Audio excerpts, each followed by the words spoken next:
যুক্তরাষ্ট্রে অবৈধ অভিবাসীদের বিরুদ্ধে কঠোর অবস্থান নিয়েছেন ডোনাল্ড ট্রাম্প। ফলে বিশেষভাবে সমস্যায় পড়েছে ভারতীয়রা। একইভাবে কানাডাও তার ভিসা নীতিতে আরও কঠোর হয়েছে, যা অবৈধ ভারতীয় অভিবাসীদের জন্য সংকট তৈরি করেছে। সেই সাথে বাতিলও হচ্ছে তাদের ভিসা। কিন্তু হঠাৎ কেন ভারতীয়দের ভিসা বাতিল করছে দেশটি? বিস্তারিত থাকছে জান্নাতুন নাহার জেরির ডেস্ক রিপোর্টে।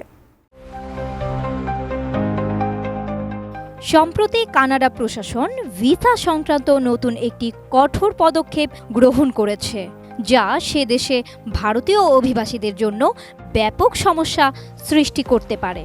ভারতীয় সংবাদ মাধ্যম আনন্দবাজার বলছে, ভারত কানাডা সম্পর্কের অস্থিরতার মধ্যে কানাডা প্রশাসন নতুন একটি কঠোর পদক্ষেপ গ্রহণ করেছে। এই পদক্ষেপের মাধ্যমে বহু ভিসা বাতিলের তৎপরতা শুরু হয়েছে। সংবাদ মাধ্যমটি আরও বলছে, ভারতীয় অভিবাসীদের জন্য কানাডার নতুন নীতি তাদের আরও বড় চ্যালেঞ্জের মুখে ফেলতে চলেছে। 31 জানুয়ারি 2025 থেকে কানাডার অভিবাসন নীতিতে গুরুত্বপূর্ণ পরিবর্তন আনা হয়েছে। ফলে সে দেশে অবস্থানরত ভারতীয় কর্মী এবং ছাত্রদের জন্য বিপদ বেড়েছে।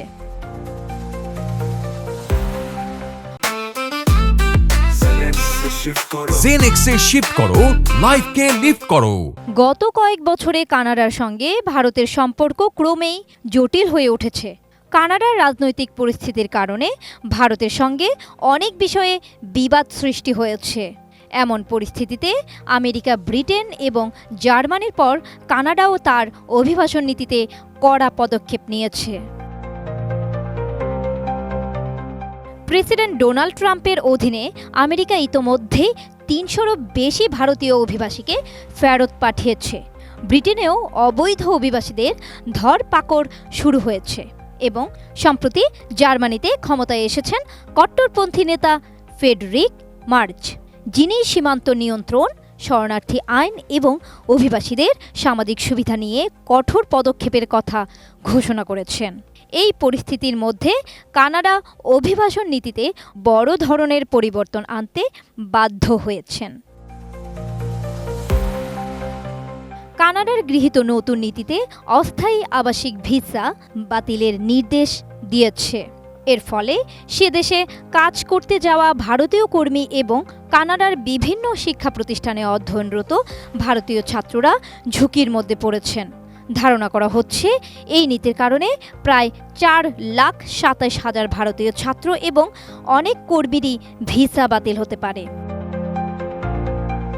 তবে এই নতুন নীতির প্রভাব শুধু ভারতীয় অভিবাসীদের উপরই সীমাবদ্ধ থাকবে না। কানাডার অভিবাসন নীতি কঠোর হওয়ায় দেশটিতে বিভিন্ন দেশের অভিবাসী কমিউনিটি সমস্যায় পড়বে। বিশেষত যারা ওয়ার্ক ভিসা বা স্টুডেন্ট ভিসা নিয়ে কানাডায় আসেন, তাদের জন্য এখন নতুন করে আবেদন প্রক্রিয়া শুরু করতে হবে এবং এই প্রক্রিয়া সহজ হবে না। জান্নাতুন নাহার জেরি, ATN নিউজ।